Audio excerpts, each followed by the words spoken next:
Okay, so hi everyone. It's so good to have you here with us today. For those who don't know me yet, my name is Amanda Ferber. I'm the founder and editor-in-chief of Architecture Hunter, and I'm truly happy to welcome you to another one of our monthly webinars. These sessions are part of a series we began earlier this year, designed to deepen one of Architecture Hunter's key pillars, education. Our goal is to create meaningful moments of learning, exchange, and inspiration. Moments that connect our global community and around architecture, design, and everything in between. Each month, we focus on a central theme, and April, of course, couldn't be about anything other than design. After all, this is the month of Milan Design Week, the biggest celebration of design in the world. So today I'm thrilled to be joined by two incredible guests who were right at the heart of it all. First, Carlo Biasia, an architect and editor at Interni Magazine, one of the most influential voices in Italian design. Carlo is also the mind behind the curatorship of some of the most iconic events at the Fuorisalone. His perspective is essential to understanding the cultural layers behind what we experience during Design Week. And on the other side, Alberto Essesi, a young designer we've been following for a while and who truly stood out this year at this SaloneSatellite. Seeing his pieces up close during the fair was such a joy, and today we get to hear more about his process and vision. But before we get started, let me quickly walk you through today's dynamic. First, each of our speakers will present a bit about their work and what they've been up to. And after that, we'll move into a Q&A session moderated by our very own Daniela Silva. If you ever read one of our video essays, you've definitely come across her writing. She's the voice behind many of the texts that bring our editorial videos to life. So if questions pop into your mind during the presentations, feel free to send them into the chat at any time. But if you prefer to wait until the end, that's totally fine too. Now, before we dive into the talks, I also want to take a moment to remind you that the entries for the Architecture Hunter Awards 2025 are now open. And we are currently in the early entry phase, which means this is the best moment to join. You'll secure the lowest entry rate and have more time to prepare your submission. The final deadline to submit projects is only on July 9th. And what's especially exciting this year is that we are launching several new categories, including for the first time ever a product design categories. So we have many categories in the product design section. So if you're a designer or know someone who should be in the spotlight, make sure to check it out on our website.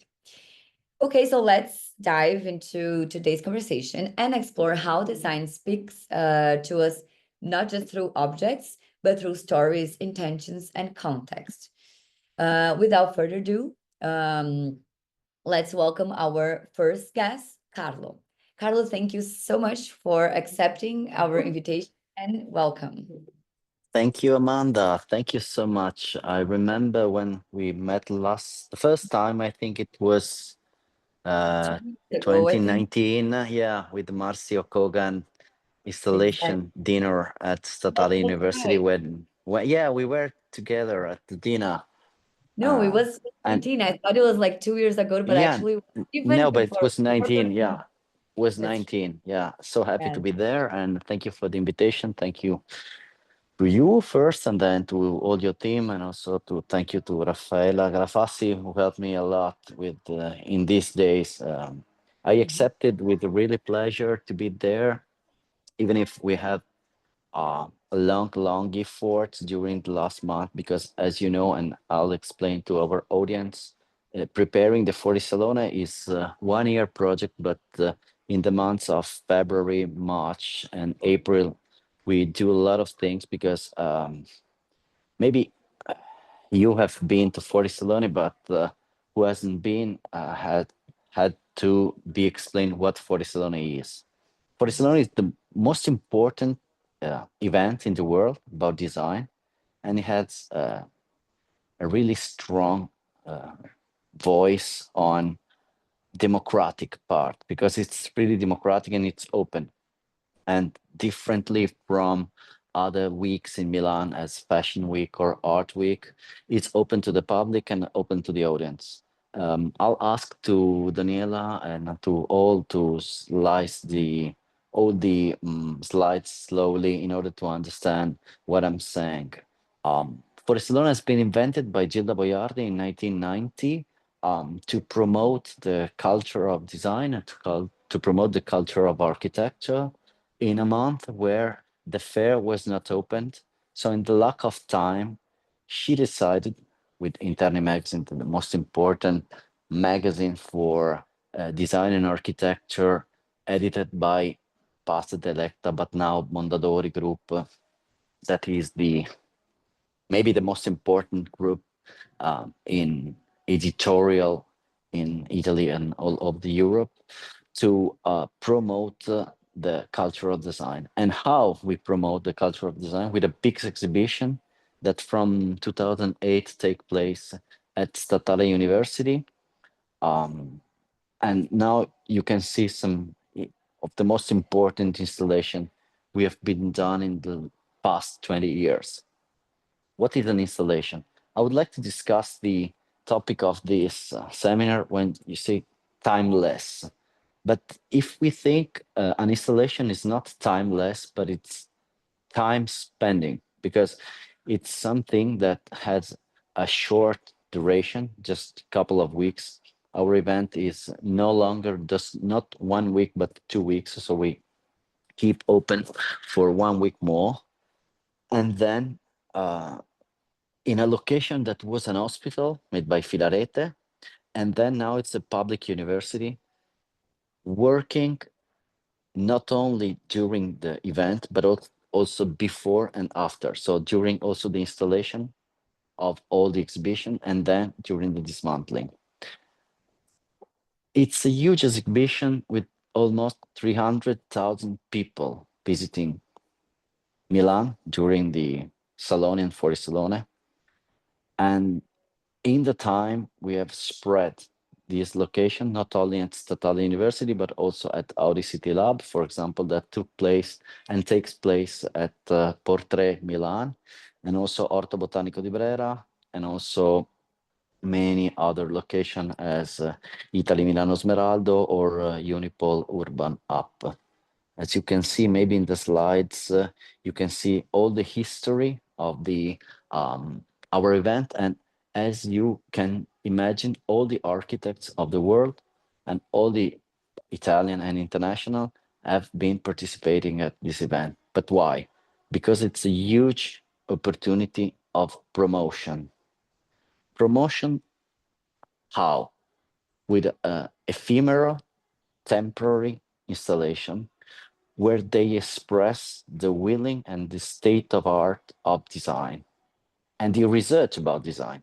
Consider that some terms as sustainability, for example, or circular economy, or virtuous processes of making things were terms that 15 years ago were part of just on the professional. Thanks to our event has become terms, common terms that all the people can understand.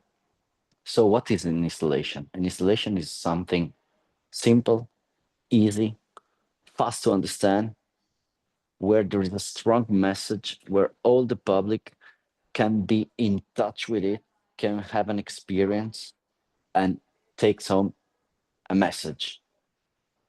So every year we, after the finishing of the event, or maybe also during the event, we set a topic. This year the topic was Interni Action, and we start inviting all the architects of the world to think about the topic and to think about how they can develop it. But how they can develop it? They can develop it only with the strong help, that's economic help, but also production help of a company. And all the companies are involved in this kind of production. So There are two messages. The first one is the message of the exhibition, so reaction. The other message is how an architect can be involved and can communicate this kind of message. How? With a company, who?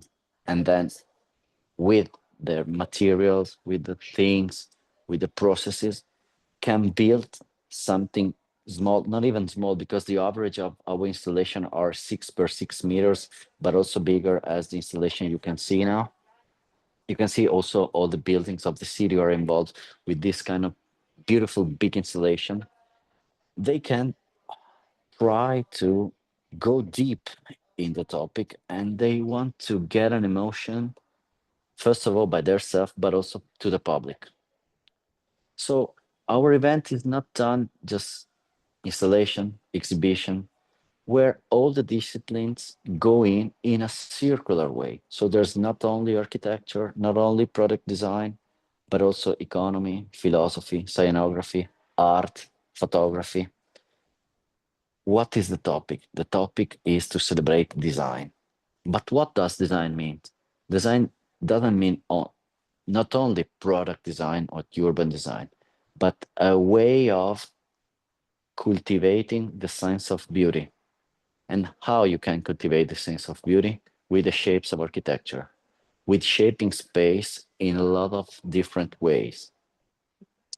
I don't want to spend time talking about specific installation, but I want to make people understand how, with this kind of interventions, we all together can create beauty. And the important thing of this beauty is a temporary beauty, a beauty that has a duration of a couple of weeks, 10 days. This year, for example, we had 10 days exhibition. Uh, there is also a strong connection between ancient architecture, present architecture, and contemporary architecture, because all the installations are contemporary intervention in an historic place. So with all the rules involved in constructing and building inside an historical place. So we have to respect all the rules done by the university, by the superintendenza, by the historic presence, but we can also promote the building of new ideas of architecture. As you can see now in the images that are scrolling in the video, uh, all architects are involved with their own view, but also they are together in a big exhibition. This here, just to give you some numbers, we had more than 40 installations inside the university made by more than 50 designers and architects coming from more than 10 different nationalities. When we worked, for example, with Marcio Kogan in 2019, our topic was to build a big table of marble. And we avoided to make this really big marble table inside the Western Lodge. So going strong and deep, trying to break the rules, first of all, and then try to put new material in places that haven't been done. The other characteristic of our installations is that we are not exhibiting any product. So the company is promoting itself not for an exhibition of product, but by an exhibition of research. Even when we put some products inside the exhibition, we want to stress the concept of being on the time of research. And so this kind of red line that go through on all the installation is that everyone who is part of the exhibition wants to talk about future, because future is the place we want to be. And then we have different kind of companies, marble companies, glass companies, automotive companies, big corporations, paper companies, or public spaces building companies who wants to be there to promote their values inside the Fuorisalone. I would like to repeat that Fuorisalone is a public place where people can go. So we have not a ticket. So people are not paying any ticket to be there, but wants to be a collective moment inside the design week. Gilda Boiardi wanted to say Fuorisalone is a democratic event where all the people have the possibility to learn, to experience, and to have fun. Also, to have fun is a strong uh, idea of our work because installations are funny, but funny not in the way of Luna Park design, but in a place where people can understand, can experience, and can bring home some emotions. Last year, so this year, the exhibition we finished a week ago, the topic was reaction. So a crasi between the terms of creation and action, a sort of call to action to all the designers to try to find a way to build a different future. We are in a strong historical moment where geography is always changing,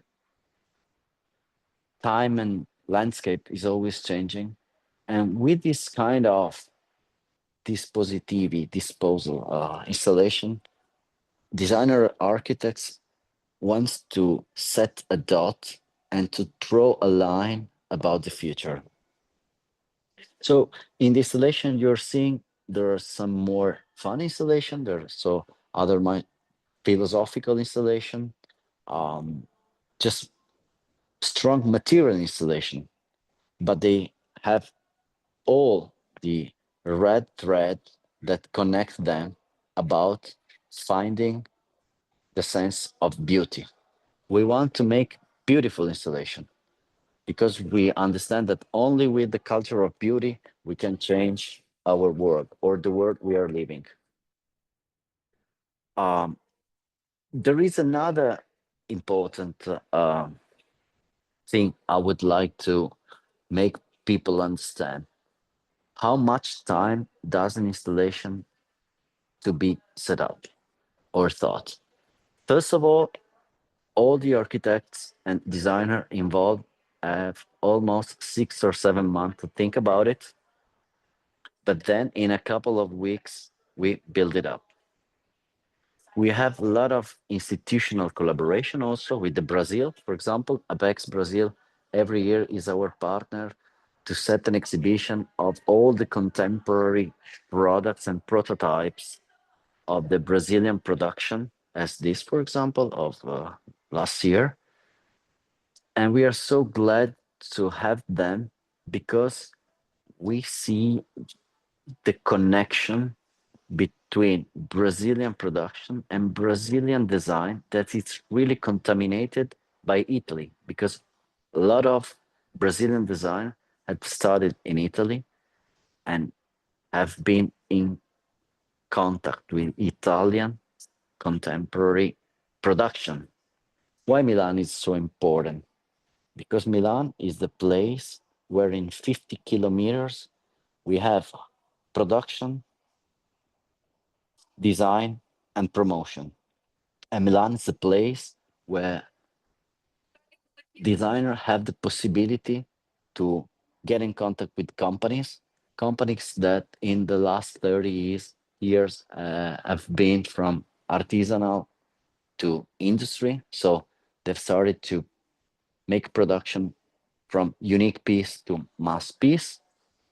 And then Milan is the place where all the world come to see the innovation. This, for example, is the marble made by Vivian Koser, another Brazilian architect and designer. Um, and why, for example, Audi automotive company wants to exhibit the brand new ideas at Design Week and not at Salone del Automotive de Genève, for example. because they are strongly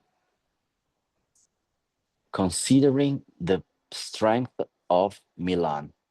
Milan is the place where design can be promoted, can be communicated, can be done to a large mass of public. A lot of other places in the world are trying to do design weeks, but the numbers and the intensity of people and audience that we have in Milan is no possible to have in other places in the world. Do you have any question, please? Because I'm just talking and I don't know if the audience is Amanda, do you hear me? Yes, yes, we can hear you, but the Q&A will be after your presentation, so Okay, don't worry okay, about okay, that. okay. So mm, our our uh, our idea is every year to put together a lot of efforts, and my job in particular is to put together architects with companies. So my job every day of my life is to call and to contact and to interview all the architects of the world, starting from Milan, and then try to make a match with companies. So it's a big opportunity for architects to be in contact with companies. And with this kind of connection, creativity comes up.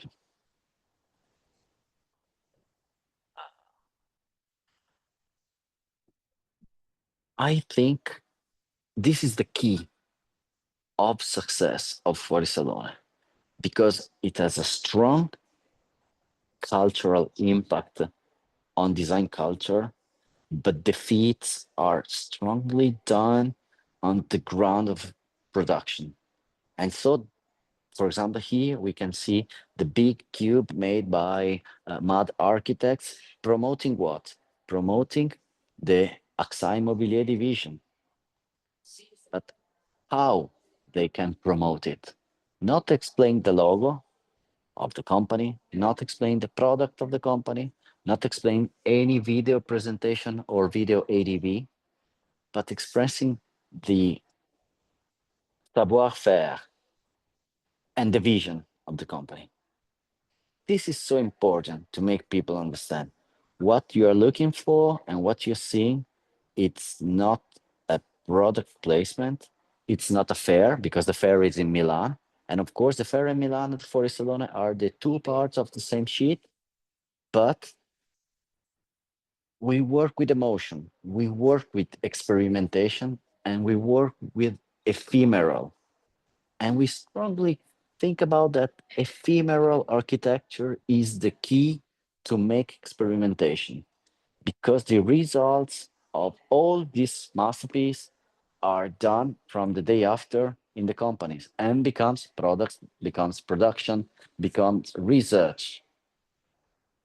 There is another characteristic of our installation is that all the installation we do are relocated in other location or the materials are reused for architecture or to make other setting up.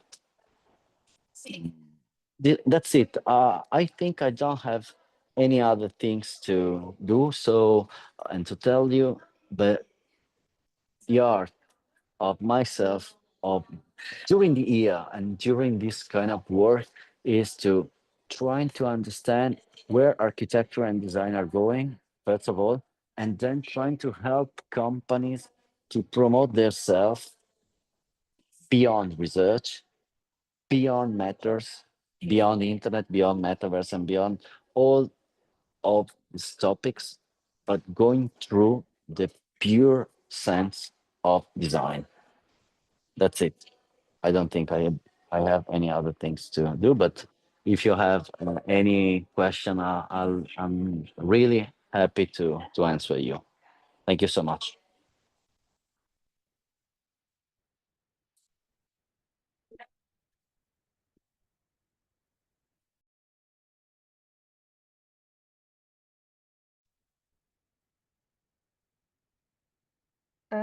Thank you, Carlo. So my name is Daniela. I'm part of the Architecture Hunter team.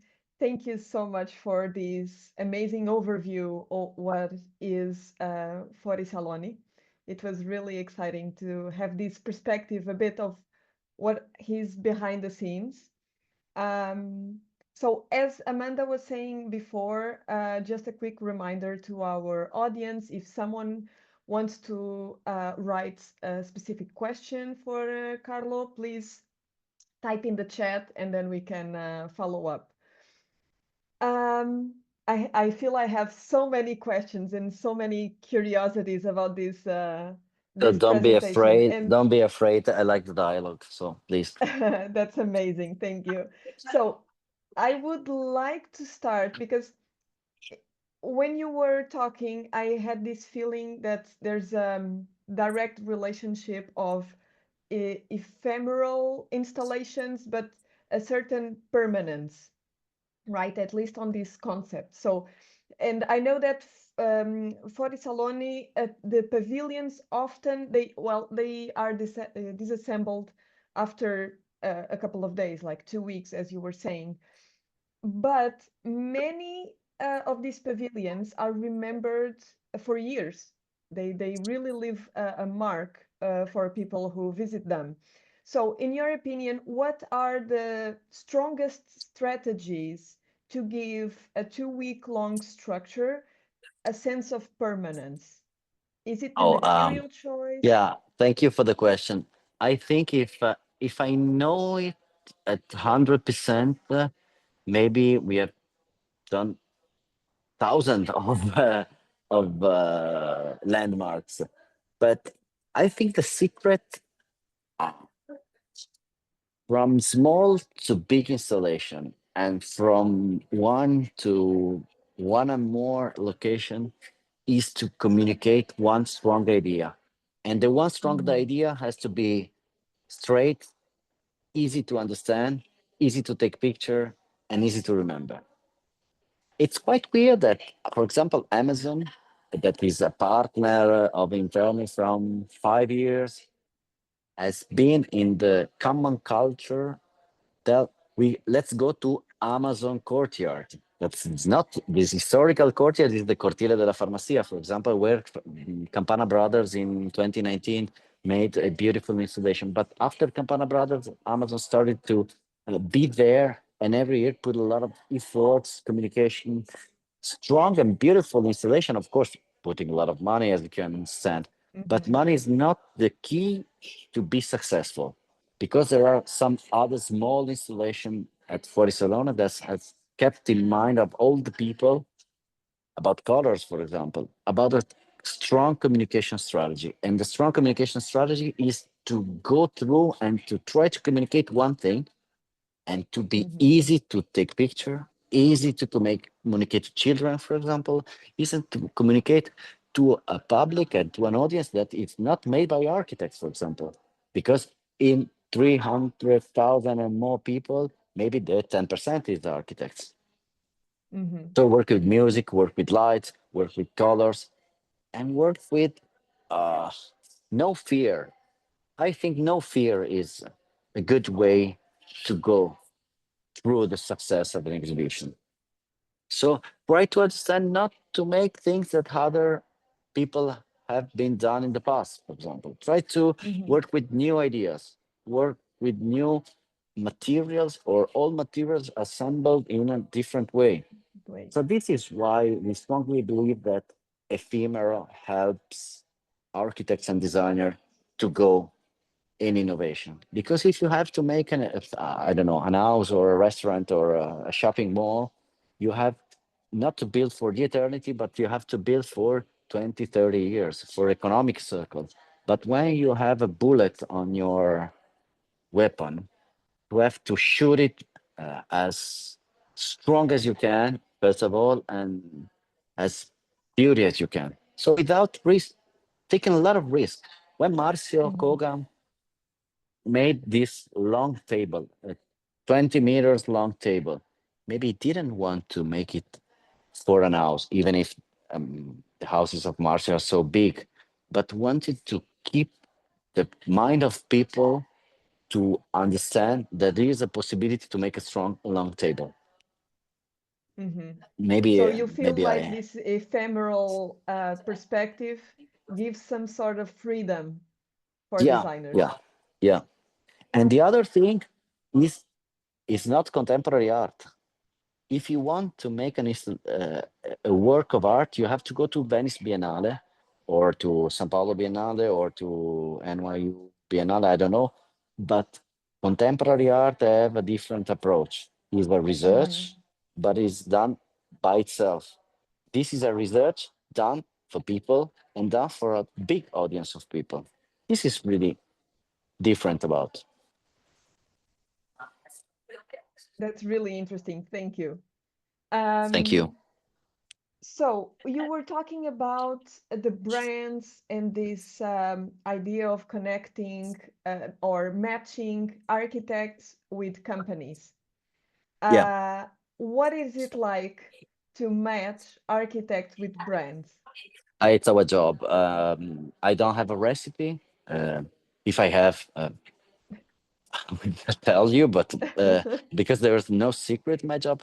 But you know, in 2 weeks, I'll be going to New York City with the new topic of 2026. So we are in these nights and days working on, and we start spreading the message.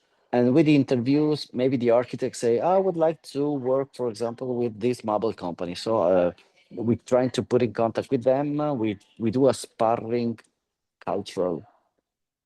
I don't know, not only cultural, but we do a sparring between architects and company. And if the company has the possibility to invest and the strong willing to be there, we start the process. And the process is that the architects in the company and us, we are in a table and we work and we work and we work until the time we find the right concept to exhibit during the Fuorisalone. Mm-hmm.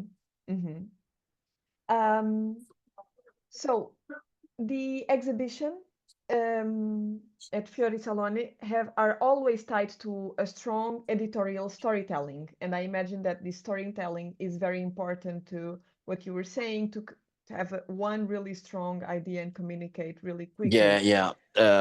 First of all, we have to remember that Interni is an editorial system. So all the process is followed not only during the exhibition, but also before. So in the Mm-hmm. magazine, in the social, in all the part, online and offline, all the process is communicated.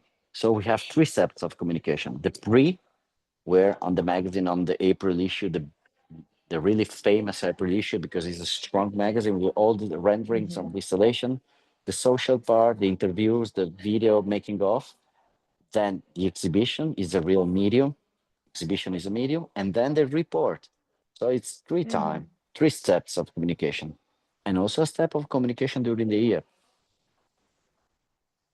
Okay. Okay. I see that part because as you were saying in your presentation, this is a 10-day exhibition, but it's a 1 year Yeah, job, it's a right? 1 year work. Yeah, it's 1 year job. Yeah. Yeah, because there's a lot of work behind the scenes to prepare everything and organize everything. Yep. Um, from your personal perspective, Yeah. I would like to ask you, um, how has your definition of timeless form evolved? Yeah, Uh, I totally disagree because an installation is not a timeless form. It's first of all because it has a time. So an installation is not okay. Mm-hmm. timeless, but Mm-hmm. the idea that is inside the audience is timeless because as I told you before, all the people are remembering. Sure, my colleagues, for example, or people I meet in Milan when I'm walking, they say, "Oh, I remember the red boat of Lissoni in 2019, for example," or Mm-hmm. I remember the mirror structure of Audi in 2022." So it's a timeless idea, and we understand that with the first thing, ephemeral. Mm-hmm. Second thing is cyanographic and beauty and a lot of ideas I told you before makes the timeless idea. Okay. But you have to Mm-hmm. judge the exhibition, not the single piece. This is another thing.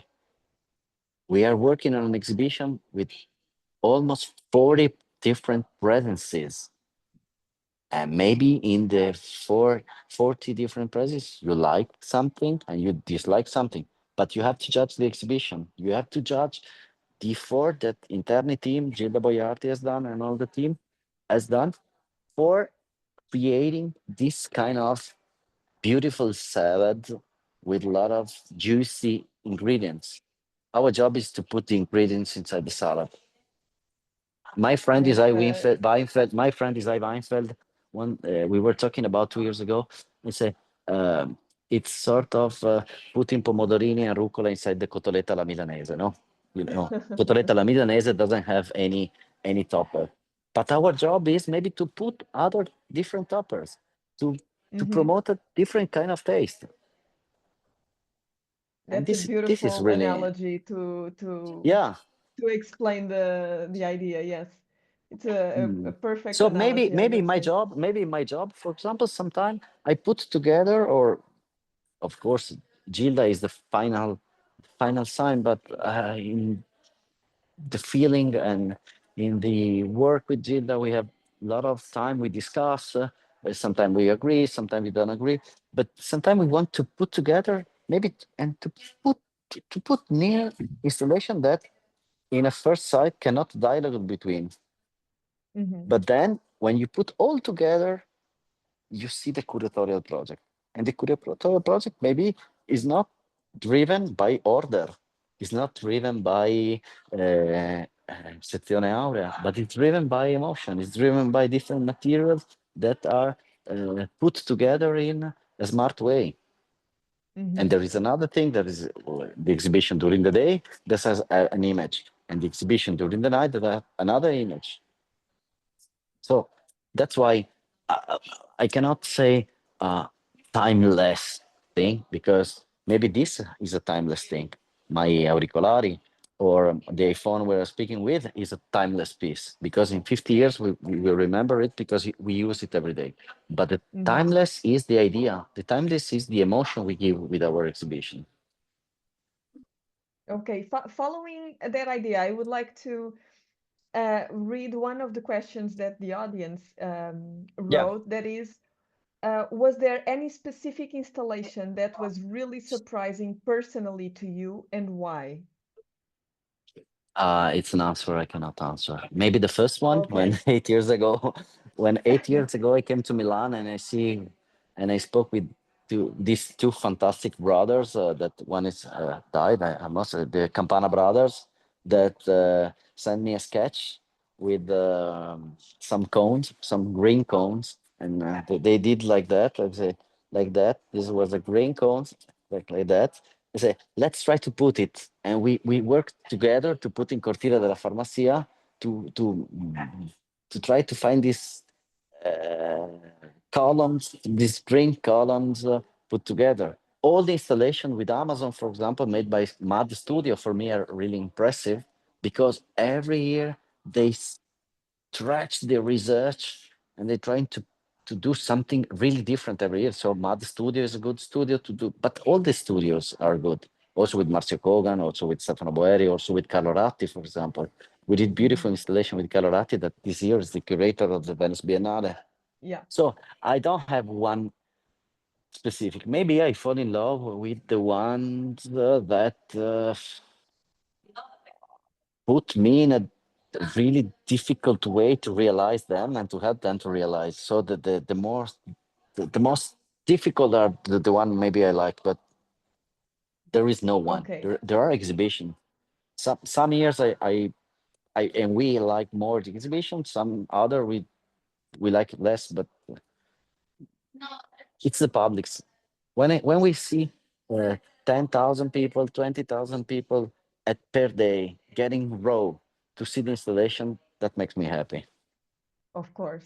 Of course. Okay, another question that we have is, do you think that the role of the design weeks has changed over the years? It's changing every year. I think every year is changing, but one thing is sure, that the design week's the place where all the public can go through, can come in and can experience. That's why also, for example, fashion brands are coming strongly inside the design week because they Mm. understood the capability of design to be communicated and to be shared. But I think Design Week, Milan Design Week, and Fuorisalone have and will have a strong future in terms of continuing promoting the culture of design. That's it, the culture of project. We call it Mm-hmm. in Italy. In Italian, we say cultura del progetto. That is not culture of design. It's cultura del progetto is try to make people understand that design is difficult, really difficult profession, but the results are so sweet because make people understand the sense of beauty and make people understand also new concept as circular economy or sustainability or everything else. Mm-hmm. Okay, and one last question from Yeah. the audience, and then we can wrap up. So the last question is, how do you define the curatorial theme of the Fuorisalone each year? What are the main criteria behind this decision? It's Gilda Boiardi, editor. I and all the Mm-hmm. team are sitting together in a table, and we start talking and talking and talking and writing and maybe taking a look of all other design weeks in the world, maybe uh, Biennale, Art Biennale, Architecture Biennale. But we're trying to put a step in the future, trying to understand what next year or what the next years will be the topics will interest people. Mm-hmm. This is our way to do. And then it's quite easy because, you know, it's easy, but it's also so difficult. But the idea of creating is to, I don't know, try to maybe close your eyes and try to imagine where, when and where we'll be there in 5 years. And then in this kind of lack of time, trying to to put the seed on the ground and trying to understand how the plant's growing up. So that's it. We don't have a receipt. Every year is so different. Yeah, I can imagine that it depends on your own Yeah, sensitivity as well, and not yeah. necessarily if We it travel the ticks a world. box. Yeah, we travel the world a lot because we're going now to New York. We go to London. We go to Singapore. We go to China. We go to India. So we travel a lot, and with all the encounters we make with architects and companies helps us to define topics of all the years. That's amazing. Thank you so Yeah. much, Carlo, Thank you so much. Thank you so much, Daniela. No, but sharing your insights and your reflection. It's I hope it not to, was super interesting. I hope not to be boring when I speak. So because I always No, prefer to speak with people and not to a video. So, but okay, that's it. Thank you so much. Thank you to for you. me personally, clearly you are very passionate about your job, and Thank that you. is very appealing to listen to. Yeah, So thank you. thank And I you hope to see you in so Milan. much Yeah, thank you. Thank you for all. this. Thank you all, Thank guys. you. Thank you. Thank you, guys. Thank you so much, Carlo, for Thank you, sharing. Amanda. Yes, thank you for sharing your insights and giving us such a rich perspective on the curatorial process behind Milan Design Week. It's always inspiring to hear from someone who's deeply involved in shaping the experiences from the Yeah. inside. And of course, a huge thank you to Danny for the thoughtful moderation. Your lens always adds deep and flow to our conversations. So now let's move on to our next guest. I'm really happy to welcome him here with us today, Alberto Essesi. As I mentioned in the intro, Alberto is a designer we've admired for quite some time at Architecture Hunter. His work has always stood out to us, and it was such a joy to finally meet him in person this year and and to see his pieces live at the SaloneSatellite. And for those who may not be familiar with it, the SaloneSatellite is one of the most important spaces within Milan Design Week dedicated to emerging talents. It's a platform created to spotlight young designers, giving them the opportunity to present their work for the international design industry. So many of today's big names got their first break there. and it continues to be one of the most inspiring parts of the Salone del Mobile. So, Alberto, it's a pleasure to have you with us today, and please welcome Alberto. Hi, Amanda. Thank you so much for having me. It was a pleasure seeing you at Salone Satellite and showing you some of the work. Thank you as well to Rafaela for helping me set up all of this as well. And it was a pleasure, Carlo, as well listening to you. It's incredible what goes behind this week. And yeah, so I would love to share, I would love to share some of the work, some of the experiences that I had in Milan Design Week with Satellite. And yeah, thank you again. It's an absolute honor to be here. So thank you.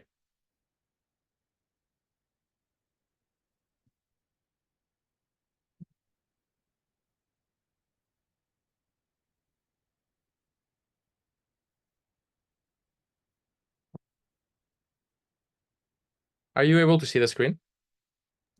Yes. Presentation? Perfect. Yeah, so I'm a Mexican designer, but my path has kind of been moving around different places. For most of my time, I was actually in the US, and it has always been kind of split my design journey, my career into two phases. One of them being technology design, the other one really being what I consider more of romantic design. And most of my career really started with technology. And that was when I got the opportunity to join Tesla and do a lot of collaborations as well with SpaceX, creating, as you can imagine, all kinds of future objects, from cars to rocket parts to satellites, autonomous robots, autonomous cars. And so this is where I fell in love with thinking about the future, thinking about how an object can affect millions and millions of people, and where I really understood that the difference between being a designer and an artist are quite different. With design, I had so many parameters where I'm thinking of how will this product have its own lifespan? How will it affect different people? How will it be manufactured? And a million other things, of course. But I also loved working kind of behind the scenes. And this is from a company creating autonomous robots where I was the head of design. And I had to think about it in a different way than I would usually do it at Tesla, because this is something that is in a warehouse. It's not your usual, how would you call it? Target audience, just people who have average lives. But this is a place where safety is a huge concern. And so we had to think about how will machine and people interact with each other. Even though the autonomous robots are doing a lot of the work, there's still a lot of key elements where people need to be part of it. And it was just very interesting having to, or being able to design an entire ecosystem where the robot lives, where people live, and how they talk to each other. But with this path of technology, it also led me to design for many different clients objects like drones. So this, for example, was for a private aerospace client who really wanted to understand what are the limitations of a tri-rotor drone, and how could we prioritize agility and power while also having a design that is very sleek, very aerodynamic, and generally speaking, not have the usual case of drones of having many parts, many cables, just something very, very clean, almost magical to it. And that's where this idea of creating almost a single surface that's able to bend and just create the landing legs for it, while still giving it directionality by simply kind of moving this surface on the front, and that was enough to have a sense that it's moving forward. But I've also had quite a bit of a passion and interest in different kind of mobility devices that help people with certain disabilities. So for example, here, this is a prosthetic designed for swimming for below the knee amputees. And the entire idea with it is, how can we create something that's very easy to maintain? Most of these prosthetics are incredibly expensive. They're made out of metal. They're very easy to rust. So you have to constantly have maintenance every time you get it wet. And they're very tense. So as you're putting it on your leg, it really creates a lot of tension. So we created, with different type of carbon fiber and some flexible 3D printing material, are able to essentially have an entire flexible structure that's able to not put that much strain on your feet. But that also takes me to different kinds of vehicles that I've worked on. So this was for a research project that I worked with in California with a few NASA engineers, trying to think, how could a manned vehicle look like to go on Mars? There's a million different parameters that, of course, go into consideration when you're trying to design something for another planet. And in this case, we were able to kind of conceptualize, how can people live inside a vehicle for most of their time, while still being able to go in a terrain that's incredibly harsh.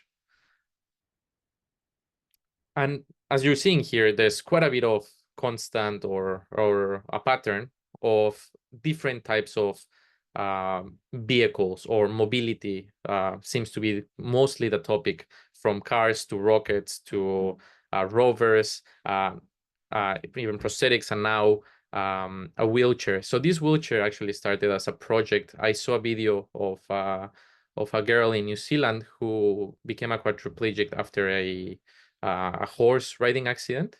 And so I decided to start a collaboration just completely on kind of putting all of our resources from our side to try to create just something that was a lot better than what she currently have. And in her case, she required more something that was assisted with power, not only a fully manual wheelchair. And so this led us to try to create the most lightweight form that would also let her kind of conform to her body with the inlay of foam that it has inside of the carbon fiber structure. And finally, from the technology side, this was a very recent project that I did to create some lasers that are able to keep drones flying wirelessly indefinitely. And it sounds like sci-fi, but it's not. I thought it was a joke when they showed it to me to start this project. And then I actually got to see the testing, and it is possible to keep drones flying forever with a laser. So that was absolutely incredible to see, and then to be able to design. This is one of the products. It's an actual fleet of 4 different products of different scales. But in this case, it's able to move in different directions, rotate the head that you see on the top, to be able to just constantly follow the drone as it's flying. And that takes me to romantic design. So after quite a few years being a lead designer at Tesla, then going to be a head of design for Mitra, the robotics company, as a designer, I always had this feeling that I wanted to do something, quote unquote, more romantic. I'm used to working with thousands and thousands of parts, thousands of parameters, and very complex systems. And so I wanted to think, how could I design something with less parameters, something more simple, where I can focus on the form, on the little interactions behind it, and essentially create design that that wakes you up. And what do I mean by that? I think it happens to me, and maybe for some of you as well, is that we start doing our day-to-day things almost in a numb way. We don't really feel it. We go get a glass of water, we put it on the tap, you drink it, and you don't even know what happened. You just drank water, but it's almost like we're in autopilot.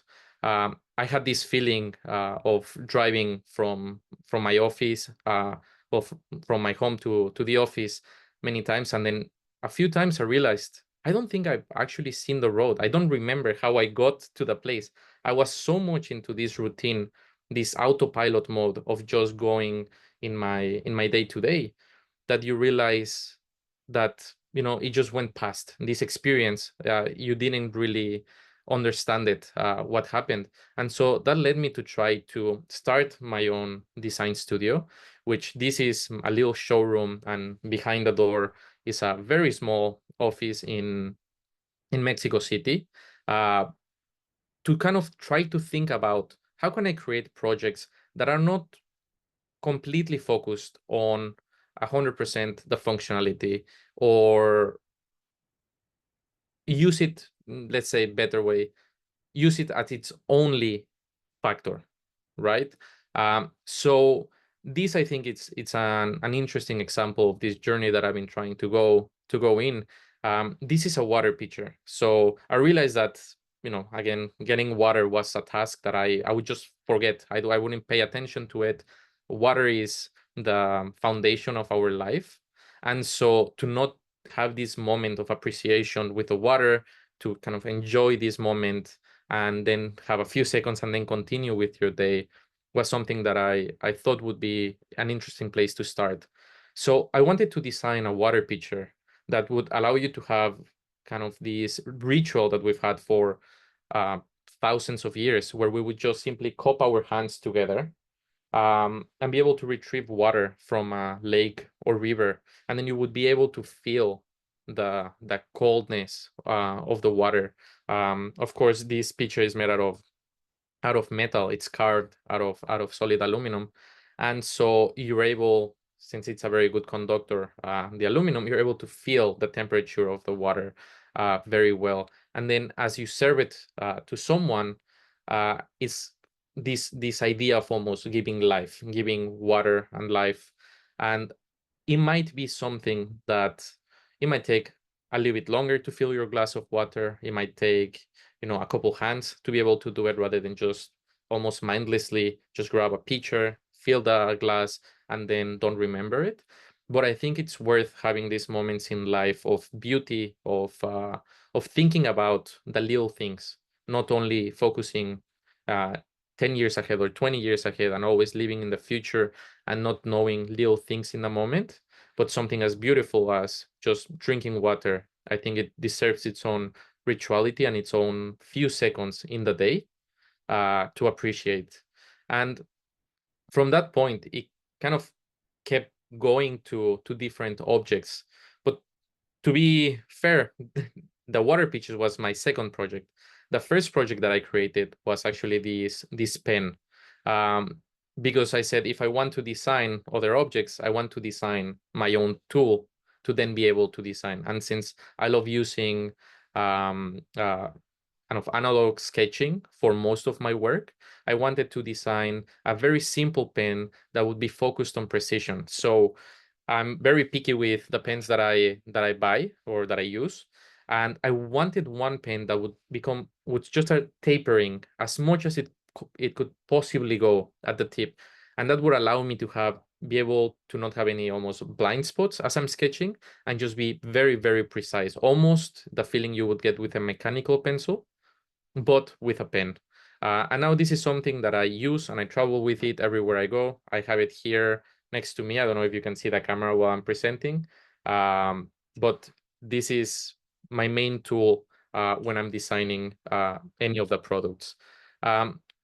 And from there, I also love the idea of collaborating with other creatives, and I've met incredible is an understatement, people throughout this. And I've always said that if I wasn't a designer, I would want to be a chef. It's something I absolutely love. And so I started partnering with different Michelin restaurants around the world. This one in particular is for a Michelin restaurant in Thailand, in Bangkok, called Potong. And the chef, Pam, wanted to redesign her, let's say, signature dish, which is mainly out of duck. So in this case, she wanted to go 100%. How can we celebrate duck in every possible way? And so first she started quite big, then we started going smaller and smaller until we kind of decided that a single bite would be able to just, it should tell you everything you need to know, or every feeling you should get. So at the moment they serve it on the table, there's this moment of surprise and wonder. It seems like this solid sculpture of a dog head, and then as they uh, take off the remove the upper part, then you are found with this little bite that you take and you enjoy. And then as soon as that finishes, you realize that they start serving soup on that same part that just flipped. Then you grab it, and with your hand you again just drink it straight from this bottom part. And so I think it's very interesting with things like food, to have these little moments of wonder, and I think this entire experience can become very interesting. This one as well was for a 3 Michelin in San Francisco, Atelier Cren, and she had a very similar passion to mine as well, which is the ocean. I grew up in Los Cabos, seeing the ocean every day, and she loves it as well. Most of her dishes are also made out of fish, and we decided to create a trumpet, a dish inspired by a trumpet mushroom from the ocean, and then of course on the top she added truffle for this dish.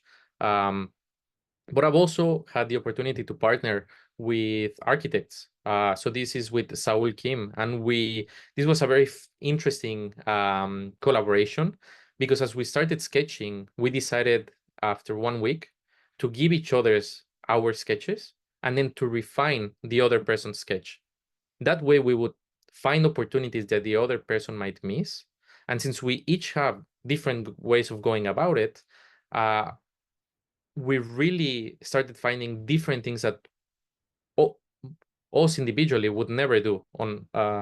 And so in this example, we wanted to combine something rigid or something permanent like metal, but somehow give it softness as well. So the idea was, what if we created a parchment that was able to just lay on these wooden rods, and then it felt like it was just draped over this stool, and it created this magical moment, particularly when you see it in person, that it really feels like it shouldn't be standing up, but it actually is able to carry a lot of weight, even though it has no reinforcements. It's simply the stool that's being bent in a single sheet of metal. But more and more, I'm finding that context is incredibly important. So I'm getting more into different kind of architecture, and where will these objects that I usually would maybe be designed without thinking of the context to its full potential. And so designing this almost installation where you can visualize sound. So each one of these kind of ripples are called notes. And by being able to have certain frequencies on a song, they're able to change, and you're able to visualize the sound by containing everything in this circular building, and having water to reflect the color that is being that's lighting up the cable in the middle. It creates an experience that without the context it wouldn't necessarily work. And so I'm constantly trying to explore how context completely gives a different meaning to the objects that I make. And that takes me to Salone del Mobile, particularly SaloneSatellite, where I had an amazing opportunity to be in a space with very talented, amazing young designers, where we were able to chat about our journeys, about our works. And this, when I got the news that I could be part of Satellite, I thought about Mexican design. Being that I grew up in Mexico, I was born there. I wanted to think about how do we normally perceive Mexican design, and why do we do it in that way, and where do we go from here, or at least an exploration of where it could go. And so I'm sure when you think about Mexican design, usually the things that come up in mind is something like this. And this is what, when you type Mexican design in Google, this is what you get. And so it's an explosion of color. It's an explosion of detail. It's very ornate. It's mostly made by hand. It's very artisanal. And so from my background, I'm obsessed with precision. And so with the work, with the collection that I wanted to share at Satellite, I wanted it to be very clear that intent and precision were the words that would lead the design, even if it would still be Mexican design. And so I started looking at other parts, of course, further away in history, of how we used to do things. And a lot of the things used to be carved from solid blocks of stone, from volcanic stone, different kinds of stone, marbles, things like this. And here you can see pictures, you can see a throne, which is a chair at the end of the day, and then even tools like a molcajete or a pestle and mortar to the right. And that's when I said, what if I could carve everything I make using new materials and new and modern processes, right? And so the first object that I shared was a molcajete, a pestle and mortar, and it talked about this fusion of old and new, or ancient techniques being carved by stone, being carved by hand, and then modern materials like stainless steel being carved by robots. So here I literally wanted to fusion two parts: the stone, which was carved in Puebla in Mexico by hand, and then fuse together a stainless steel solid metal part that was carved by robots, all of them with a lot of intent and a lot of precision to come together. Also, another thing I must say is all of these objects are completely functional. As a designer, I want to not only create sculptures, but I want to create things that work. And this is a molcajete that's mostly used with spices, dry spices. So I've used it many, many times, doing different types of pepper and things like this at home, and it works quite well as well. The second project of this exploration was a lighting piece. So at first I wanted to think about how could I create a lamp or a lighting piece that would have the warmth that fire has, because something that I really usually don't like is white light when I go into spaces. I think having very warm light is very pleasing to be in a space like this, particularly at home. And so I said, how can I mimic this feeling of fire? And then I realized, why do I need to mimic it if I can just use fire? But if I want to light up a space, I can't just use one candle. That was my thought. But then I saw how reflective the metal was, and I decided to try to do some experiments. I 3D printed some things. I put foil, aluminum foil on it, and then I lit up a candle, and I was impressed by how much light was coming out of a single flame. And so from that moment, I decided, okay, I think this is possible. And what if we design a form that emphasizes not only the light from the candle, but the movement of the flame? And that's how it looks. It's something that with a single flame, it's able to reflect a lot of light into your room.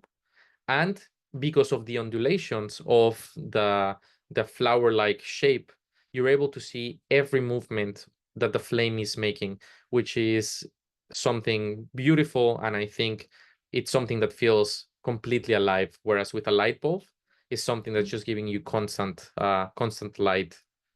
And finally, I wanted to create a furniture piece that was completely carved out of solid metal. And so this is a lounge chair that that we carved from a few different blocks of aluminum. It weighs about 300 kilograms.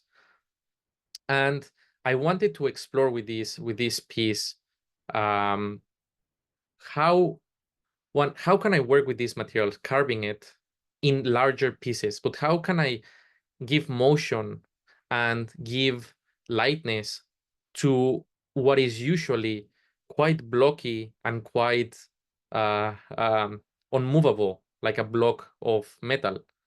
And this is inspired as well by the ocean. So um, from in Cabo, I would always see manta rays jumping in the water, and it basically creates these wings. And so I wanted to replicate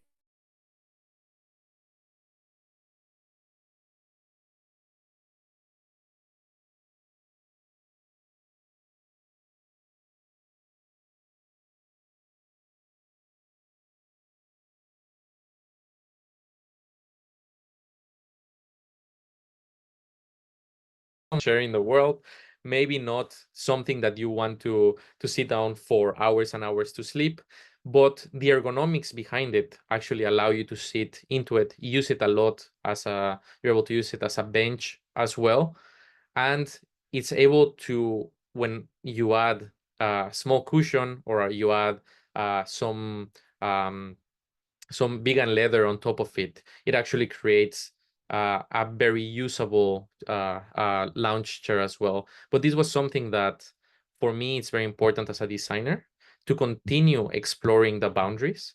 And it was mostly designed, I think this is maybe the object that's most close to an artist's piece than a designer's piece. Because I think design is meant to solve problems. And this became a research project a little bit more in the artist side, where it was just something that I really wanted to do. I wanted to explore and I wanted to understand this material in a larger scale that will then translate to many, many other objects that I do that are functional and have a lot of more of these parameters in place, but it's just a piece that I really loved working and learning from. And to end this, I wanted to show kind of a set design that I collaborated with another amazing artist that's called Seren. She has her own studio called Exit, and we wanted to create a space that had in mind this idea of starting from blocks and kind of carving out like a sculpture. You can see the very brutalist pillars on the sides as they're being eroded or almost carved away, and then having the very intentional staircase that has more of this fluidity leading into all of the collection of the products, where you can see the ones that were exposed at Satellite. So I think finally, to conclude from what it meant and what was the experience like at Salone, I think it's something that's incredibly overwhelming. It's amazing to see how much people come, how many products exist, how much talent is just in a space that, in this concentration and in this space, and just the sheer magnitude of the space was out. Yeah, it was incredible to experience. So I'm super, super grateful to have had the experience, particularly to be at Satellite with many of the emerging talent. And yeah, so I think that's about it. But yeah, thank you for listening to me, and happy as well to chat about any questions.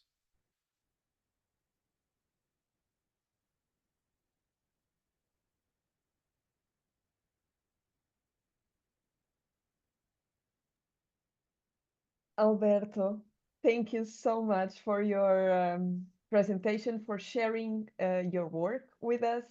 It's definitely very inspiring and powerful design.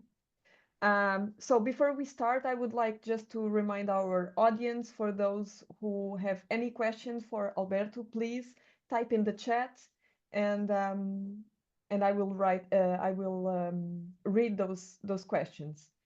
Um, It was an amazing presentation. Congratulations on your work. Thank you. During your presentation, I got the perception that your design have a strong identity and a relationship with digital tools, but all your designs have a really strong grounded foundation on the human experience. So I would like to ask you, how do you integrate these digital tools like robotic milling and generative design without losing the tactile soul of an object? Sure, very interesting question. I think I always try to keep the main idea present at any stage of the of. I do see the different tools in like computers and things like this, digital that digital side of as simply tools. They're not going to give you the answer. It's not something that I can lean on 100% on. I think it's always good to prototype, create things in the process. With everything every piece that I've done, as I was mentioning with the fire mirror, with a candle, I started just creating a very simple proof of concept of what if I just 3D print something very quick, or not even 3D print, put some aluminum foil on top of it, light up a candle, and see if the project, if it works, if it gives me the initial feelings that I'm expecting it to give. Many times you get this beautiful surprise and you are right. And you say, wow, it is what I was imagining in my head. Many times it doesn't quite happen. And in those moments, it's good that you did it, because otherwise you put a lot of resources and time and effort into an idea that wasn't necessarily going to work. And so I think the way to always keep this balance is by not forgetting that these products will be physical most of the time. We are humans. We have many different senses. And so to always be creating, not only in the computer, but at any stage that you have, to be able to put it in the real world, will give you a lot more value than living inside of the computer. I understood during your presentation that for you it's very important to have this balance between low tech and high tech. You were saying like how important it is for you to hand sketch your ideas first and then move on to digital tools. And I got the perception that in your designs that delicate balance, you can perceive that you didn't only use digital tools for the sake of digital tools. It had a very specific purpose on every single object. So that, I think it's very clear on your designs. I'm saying this because I'm pretty much passionate about digital tools, and I have this feeling that most people tend to get trapped in digital tools. And for me, it's very refreshing when I see a designer that knows how to control that balance.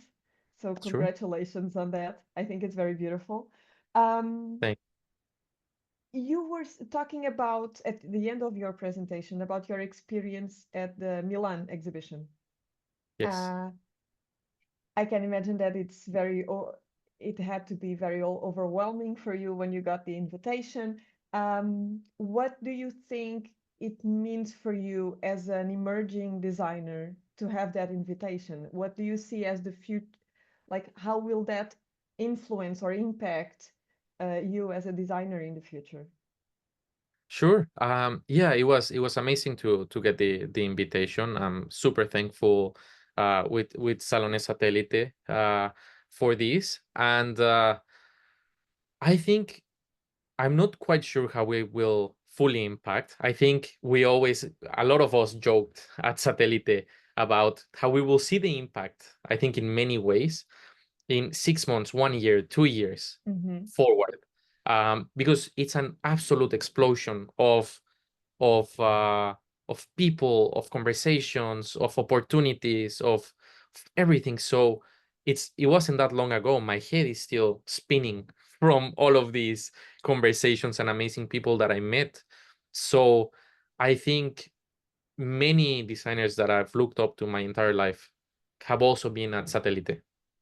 And so to be in the same floor as they once were, it was something very beautiful to experience. But I think for me particularly, I think I learned more in this week than I've learned in a long time. Um, I, I there is something very interesting about seeing so much design in one place.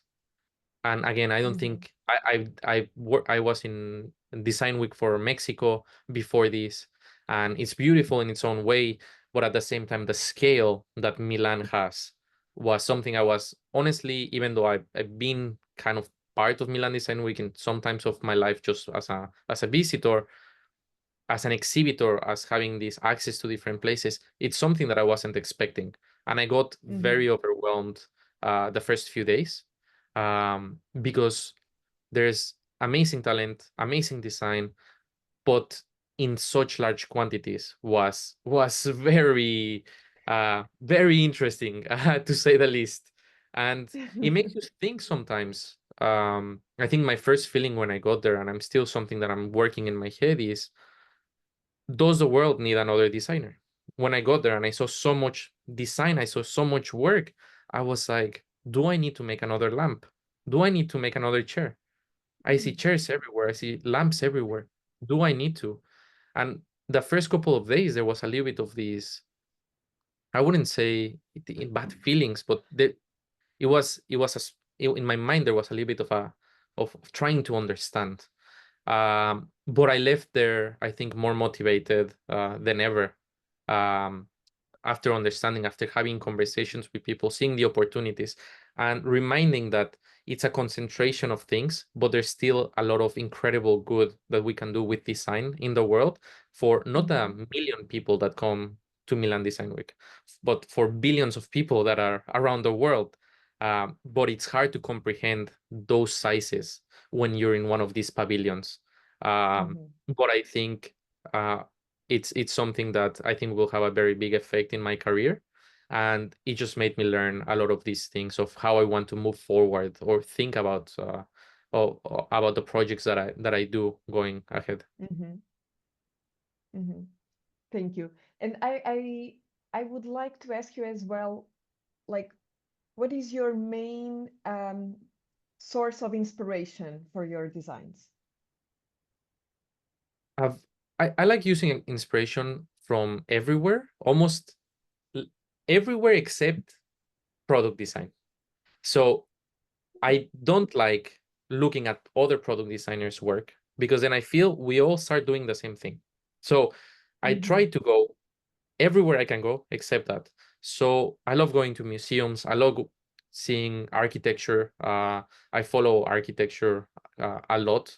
Um, so a lot of it comes from that side. A lot of that comes from nature, from my childhood, from everyday to day life. I think this is what I love about design, that it makes you think. So as I'm walking in the street and I see a beautiful form of a plant, that can give me the inspiration to create the next object or find a solution for something that I'm working on with a client. So it really makes me think. And many times I try to go very, very small. What if I see this object or this plant or whatever it might be from a very like small scale? So I keep zooming in, zooming in, zooming in, and then new forms, new things appear that I would normally not see. I think many times we see the world almost in blurred eyes, where we see big forms and we see big things, but we forget about all of the smaller, tiny details in nature around us. And so for me, it's just constant observation of everything that's going around me where I find inspiration. And imagining that someone from our audience gets as much passionate about your work as I did during your presentation, would it be possible to buy any of your pieces? Yes, there's some of these pieces that I started designing for myself, a lot of them more metal pieces that friends, family, they mentioned you should, Mm-hmm. do a little bit of a limited run for them. And those were some of the pieces that some of them I put them out just on Instagram, things like this. Some of them sold out. Mm-hmm. And so a lot of them on the website, I yeah, it's still able to buy some of those. Yes. Okay, that's interesting. I will definitely take a look. Thank you. Now, I would like to jump into the questions from our audience. So one of the questions is, do you think the boundaries between design, art, and technology are becoming more fluid? And how do you navigate that in your work? Yes, I do think they're becoming more fluid. I think we have more and more exposure to all three of them every day. Mm-hmm. And I think um, these tools are becoming more everyday use. Now we use computers every day, technology every day in our lives. So it's impossible to not make them part of your process. Of course, now there's also this large part with AI that everyone is using to kind of mix technology with some arts, with some design. I think for design particularly, we always need to remember that design um, is different than art.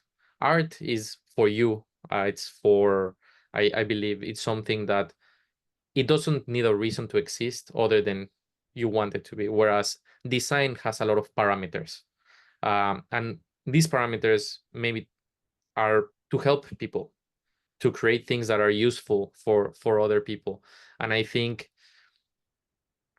even though design has, I do believe it has some overlap with art, where you can see beautiful forms, beautiful shapes, and call it art.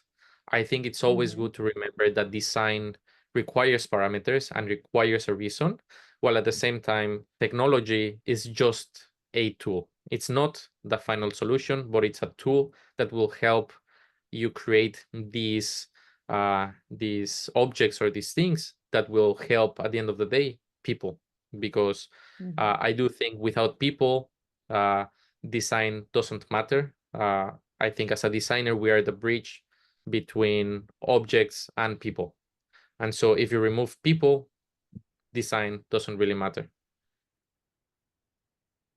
That's very interesting. Thank you. And I think this is the last question from the audience. Mhm. What would you say to young designers who dream of showing their work in Milan? I think the one thing I've always said in my life, I don't know which words I can use in this webinar or not, uh, but I've always wanted to just say, let's say, just go for it. I think most times we keep in our minds thinking, what if, what if, what if, what if? Could I do this? Could I not do that? Maybe I will start next week. I think the best thing is to, you have an idea, follow through, make it happen, try to do something. I think there's a big misconception that you require huge amounts of resources, money, everything to be able to create an object. The reality is that you don't. You can grab a pencil, you can go to a library, grab a piece of paper, start sketching, and you can learn from these tools from the internet. I learned most of my design from YouTube. University is amazing, but the time I put outside of university was a lot more than what I did in university. University was just a platform. And so I think to constantly question yourself and find solution. I think as a designer, the one thing that is this very important is to always find a way. I think not to create excuses, but to always say it can be done. It can be done. And I think for me, it's always this idea um, of believing that that it can be done, and then not only believing it, but wanting to try it and prove myself that it can be done. So I think if you have that in your mind, uh, it can open a lot of opportunities. That's amazing. Thank you so much. And thank you for your presentation. Congratulations on your work, definitely. Um, For our audience, thank you for joining us today for this session, and we hope that this conversation sparks fresh ideas for your own practice. Thank you so much, Alberto. Thank you, Daniela. Thank you, Amanda. Thank you, Alberto. Thank you so much for being here. Well, it was a truly pleasure to hear more about your process, your vision, and the intention behind our work. We have admired your pieces for a long time, and you know that. And seeing them up close this year only made us more certain about the unique path you're building. So congratulations on everything you've achieved so far. And we wish you all the success in the world moving forward. You truly deserve it. Thank you, And Amanda. and well, before we wrap up, I just want to remind everyone that the early entry stage of the Architecture Hunter Awards 2025 is still open, and this is the best moment to join. You will secure the lowest entry rate and have more time to prepare since the final submission deadline is only on July 9th. We have new categories this year, including product design. So don't miss the chance to be part of this global celebration of architecture and design. And finally, a huge thank you to everyone who joined us today. Make sure to stay tuned for our May webinar, because the theme is one of the most exciting so far: tech shaping architecture. And we already have an amazing lineup confirmed. So we have Michelle Roshkin, Carlos Bagnon, and architects from Dealers Cofido and Henfro and MVRDV. So it's going to be an incredible conversation. So don't forget to sign up, and see you next time.